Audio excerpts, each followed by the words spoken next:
안녕하십니까?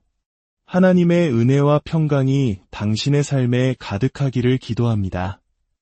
오늘 우리가 함께 나눌 이야기는 가장 깊은 어둠 속에서 어떻게 가장 빛나는 영적 유산이 탄생할 수 있는지에 대한 깊은 성찰입니다. 이 메시지가 당신의 마음에 큰 울림과 위로를 준다면 주저하지 마시고 이 은혜의 말씀을 주변에 사랑하는 이들과 함께 나누어 주십시오. 당신의 나눔을 통해 하나님의 선한 역사가 더 널리 퍼져나가길 소망합니다. 18세기의 위대한 설교가 조지 히필드는 존 버니언의 명작 철로 역정에 대해 이렇게 말했습니다. 이 책에서는 감옥의 냄새가 난다. 그렇습니다. 위대한 책은 저자가 베드포드 감옥에 갇혀 있을 때 쓰였습니다. 그리고 히필드는 이렇게 덧붙입니다. 목회자들은 십자가 아래에 있을 때만큼 글을 잘 쓰거나 설교를 잘하는 법이 없다. 바로 그때 그리스도와 영광의 영이 그들 위에 머물기 때문이다. 어째서 인생의 가장 위대한 교훈은 종종 고난을 통해 찾아오는 것일까요? 오늘 우리는 존 버니언의 삶을 통해 그가 겪었던 감옥에서의 고통이 어떻게 그의 설교와 그를 상처받은 영혼들을 위한 치유의 향유로 만들었는지 탐구해보고자 합니다. 첫째, 존 버니언의 고난은 고통받는 교회를 위한 작가로서의 그의 소명을 확고하게 만들어 주었습니다. 우리 모두는 존 버니언이 철로 역정을 썼다는 사실을 알고 있습니다. 철로 역정은 성경 다음으로 인류 역사상 가장 널리 보급된 책입니다. 정규 교육을 전혀 받지 못한 한 남자에 의해 쓰여진 이 책은 무려 200개 이상의 언어로 번역되었으며 특히 복음이 절실한 제3세계에서 큰 사랑을 받았습니다. 하지만 많은 사람들이 모르는 사실이 있습니다. 그는 철로 역정 외에도 무려 57권의 책을 더 썼다는 것입니다. 그의 저서 목록을 보면 논쟁적인 신학서적, 시집, 어린이를 위한 동화, 그리고 거룩한 전쟁과 같은 우화소설, 그리고 대부분은 그가 전했던 설교를 바탕으로 한 실제적인 교리 해설서들로 가득 차 있습니다. 그는 감옥에 가기 전부터 이미 4권의 책을 쓴 작가였습니다. 그리고 세상을 떠나던 해에는 5권의 책을 집필했습니다. 그는 감옥 안에서나 밖에서나 처음부터 끝까지 작가였습니다. 신학하기도 정규 교육도 받지 못했고 헬라어나 히브리어는 전혀 알지 못했습니다. 그러나 그의 모든 글에는 그가 겪었던 고난의 깊이가 스며들어 있었습니다. 바로 그 고난이 그의 글에 특별한 향기를 부여한 것입니다. 앞서 언급했던 조지 히필드의 말을 다시 떠올려 봅시다. 이 책에서는 감옥의 냄새가 난다. 이 말은 우리에게 깊은 질문을 던집니다. 신앙의 여정을 걷는 형제자매 여러분, 혹시 여러분도 이런 경험을 해보지 않으셨습니까? 혹독한 겨울과 같은 시간을 보낸 후, 혹은 사랑하는 이의 고통 곁을 지킨 후에 강단에 섰을 때, 이전과는 비교할 수 없는 간절함과 달콤함, 깊이와 진정성을 경험해보지 않으셨습니까? 저는 이것을 조금 더 확장해서 이야기하고 싶습니다. 16세기와 17세기에 활동했던 청교도들의 글이 오늘날까지도 우리에게 깊은 영감을 주는 주된 이유 중 하나는 그들의 글에 천국과 지옥의 향기가 동시에 배어있기 때문입니다. 그들은 박해와 고난이 만연했던 시대를 살았습니다. 삶 자체가 고되고 힘들었습니다. 그 시대는 오늘날 우리가 당연하게 여기는 것들이 전혀 없던 시절이었습니다. 아프면 의사를 부를 수도 없었고 깨끗한 물을 구하기도 어려웠으며 전염병은 언제나 삶을 위협했습니다. 그들은 말 그대로 영원이라는 벼랑 끝에 서서 매일을 살았습니다. 그렇기에 그들의 설교와 글에는 오늘날 우리가 쉽게 잃어버리는 영적인 무게감과 절실함이 담겨 있습니다. 반면 오늘날 현대사회, 특히 우리가 사는 이 시대의 신앙은 어떻습니까? 우리는 종종 너무나 가볍고 경쾌하고 즐겁기만 한 신앙을 추구합니다. 텔레비전에 나오는 메시지도 서점의 베스트셀러도 모두가 긍정적이고 밝은 이야기만을 들려주려 합니다. 하지만 이런 경쾌한 신학 속에서는 지옥의 절박함도 천국의 소망도 그 향기를 잃어버리기 쉽습니다. 영원이라는 벼랑 끝에서 하나님을 붙들었던 청교도들의 글이 우리에게 필요한 이유가 바로 여기에 있습니다. 고난 속에서 건져 올린 진리가 담긴 책들을 통해 우리의 영혼을 잠시나마 이 가벼움의 시대에서 건져낼 필요가 있습니다. 둘째, 존 버니언의 고난은 그의 성도들을 향한 사랑을 깊게 했고 그의 목회 사역에 영원의 향기를 더했습니다. 버니언의 글은 그가 사랑했던 성도들을 향한 애정으로 가득 차 있습니다. 그는 자신의 작은 양떼를 진심으로 사랑했습니다. 감옥에 갇힌 지 3년째 되던 1663년, 그는 그리스도인의 품행이라는 책을 썼습니다.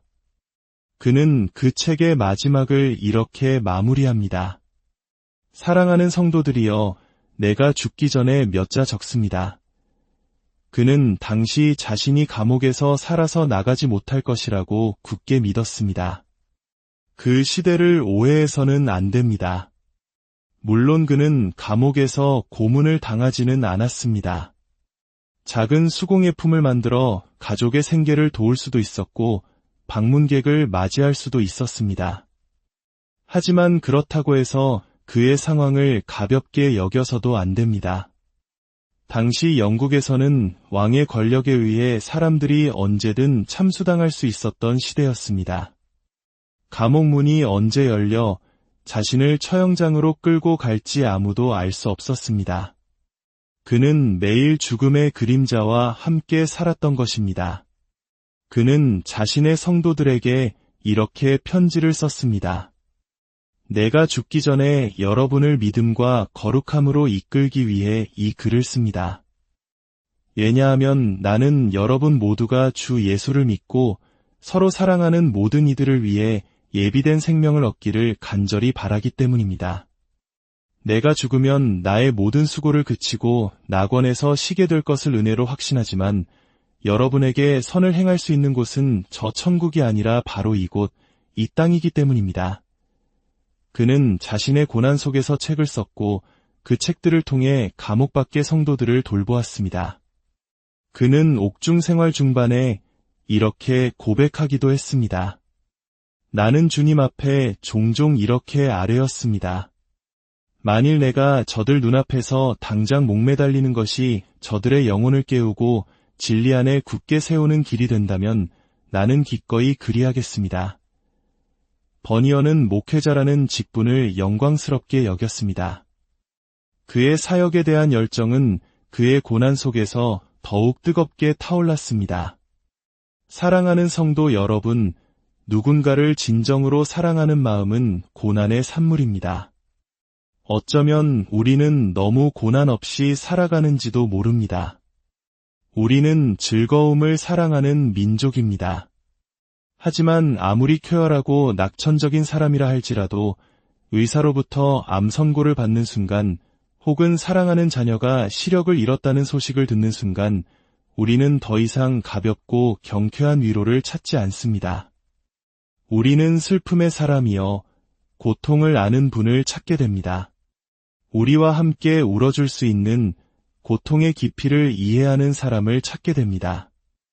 여러분의 삶에 찾아온 고난이 여러분을 다른 이들의 아픔을 더 깊이 이해하고 사랑하게 만드는 하나님의 도구가 됨을 믿으십시오. 여러분의 고통이 다른 영혼들에게는 너무나도 소중한 위로가 될 수 있습니다. 셋째, 버니언의 고난은 기독교인의 삶이 결코 쉽지 않으며 예수를 따르는 것은 언제나 맞바람을 맞으며 나아가는 것임을 깨닫게 해주었습니다. 그가 세상을 떠나기 6년 전인 1682년, 그는 영혼의 위대함이라는 책을 썼습니다. 마가복음 8장 36절, 사람이 만일 천하를 얻고도 자기 목숨을 잃으면 무엇이 유익하리요? 라는 말씀을 바탕으로 한 책이었습니다. 그 책에서 그는 예수님의 말씀을 인용하여 이렇게 말합니다. 나를 따르는 것은 다른 주인을 따르는 것과 같지 않다. 바람은 언제나 내 얼굴을 향해 불어온다. 이 세상이라는 바다의 성난 파도가 나와 나에 대해 그리고 나를 따르는 자들이 탄배의 양옆을 끊임없이 때린다. 그러므로 위험을 감수하려 하지 않는 자, 물에 빠질까 두려워하는 자는 애초에 이 배에 발을 들여놓지 말라. 이것이 바로 그가 이해한 예수님을 따르는 삶의 본질이었습니다. 그는 기독교 신앙의 핵심이 어려움에 있다고 보았습니다. 천국에 가기 위해서는 미친 듯이 싸워야 하고 손을 자르고 눈을 빼는 심정으로 자신을 부인해야만 하나님만을 의지하며 살아갈 수 있다고 믿었습니다.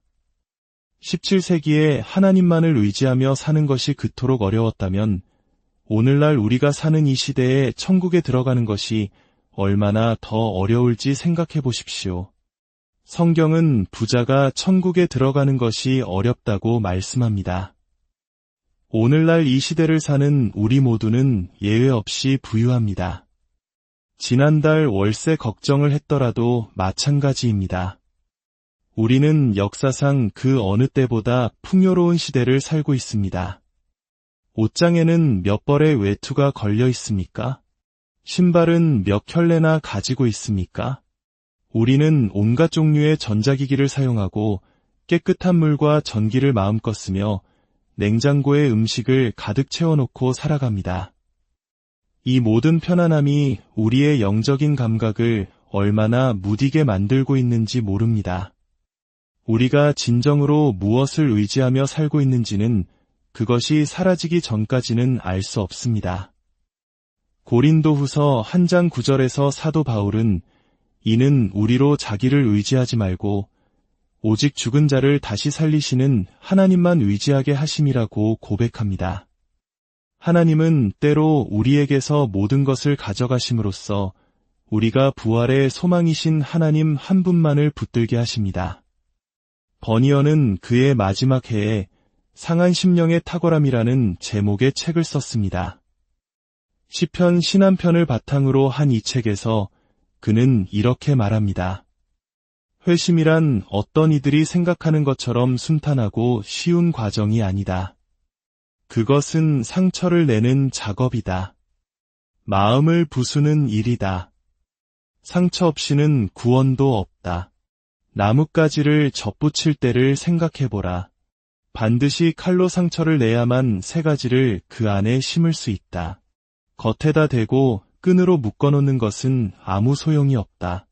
마음과 마음이 깊이 연결되어야만 뿌리로부터 가지로 생명의 수액이 흘러갈 수 있다. 이 모든 것은 상처를 통해서만 가능하다.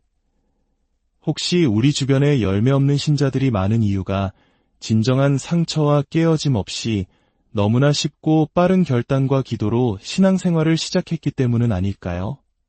존 버니언의 신앙은 이처럼 엄격했지만 동시에 그는 길 잃은 영혼을 향한 한없는 인내심을 가진 목회자였습니다.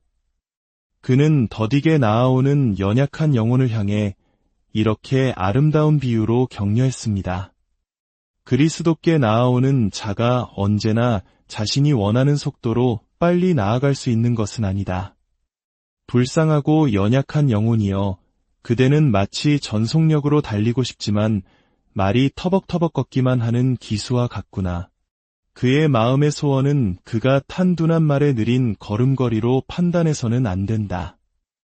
오히려 그가 말등 위에서 안절부절 못하며 발길질하고 박차를 가하는 모습으로 그의 소원을 판단해야 한다. 그대의 육신이 바로 이 둔한 말과 같다. 그대의 영혼과 천국이 달려있음에도 육신은 그리스도를 향해 질주하려 하지 않고 뒤처지려 할 것이다. 이 얼마나 아름답고 통찰력 있는 위로입니까? 존 버니언의 삶은 우리에게 분명한 메시지를 전합니다. 고난은 저주가 아니라 우리의 믿음을 정금같이 만들고 우리의 사랑을 더 깊게 하며 우리의 메시지에 영원의 향기를 더하는 하나님의 연장이라는 것입니다.